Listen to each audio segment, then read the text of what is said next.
Residents still have many questions following decades of chemical dumping from the Alcoa plant in Stanley County. Fox 46 chief legal correspondent Seema Iyer went to the company to investigate and get answers about that hazardous waste. It is a story that you'll only see right here on Fox 46. The Alcoa aluminum plant in Badin operated for nearly a century, starting in 1917. For much of that time, there were no state or federal laws regulating how byproducts of aluminum were disposed of, so there is now leftover waste in the Badin area causing contamination. The issue we've been investigating for the past 2 months is whether the contamination is harmful. Alcoa executives from its Pennsylvania corporate headquarters came to Badin to address this, and we were there. With a troubled history of contamination, a company is asking for time to catch up to environmental regulations. Well, there is no short-term fix. I mean, I think if there was, we would have employed it. I mean, if there was something we could figure out quickly, we would have done that by now. I mean, we've been trying for years. The now defunct Alcoa aluminum plant in Badin, shut since 2012, left evidence of hazardous waste in and around Badin Lake for decades. With increased pressure from the community to get rid of all the remaining aluminum byproducts, most concerning of all cyanide, we realized that we need to get out and try to tell our story. Executives from Alcoa's Pittsburgh headquarters came to town. Again, the limit at Badin is much higher because meetings with various residents groups got heated. And it needs to be cleaned up and take responsibility for it.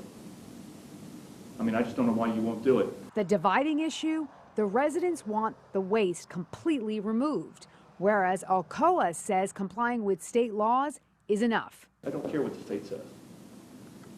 And the community feels this way as well.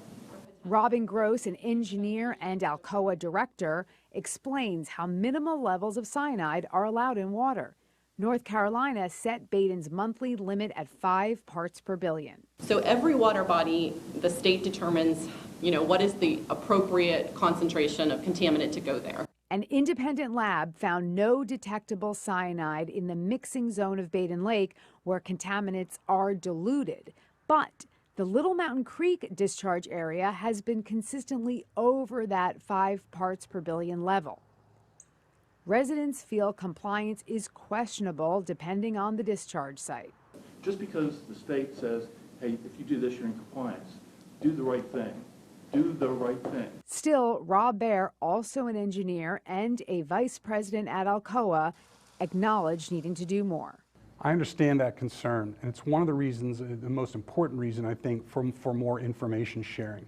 I think we need to help explain the history of the site, the work that's been done, the risks that are associated with the site, and most importantly, the fact that they can feel safe using Badin Lake.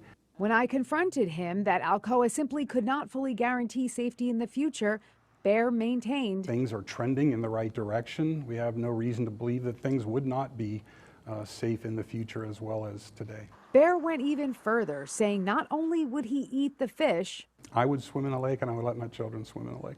For now, no resolution, but hopefully a step closer to fulfilling Alcoa's promise of safety for the people of Badin. I took Mr. Baer up on his offer by extending an invitation for him to come to Badin Lake to eat the fish and take a dip.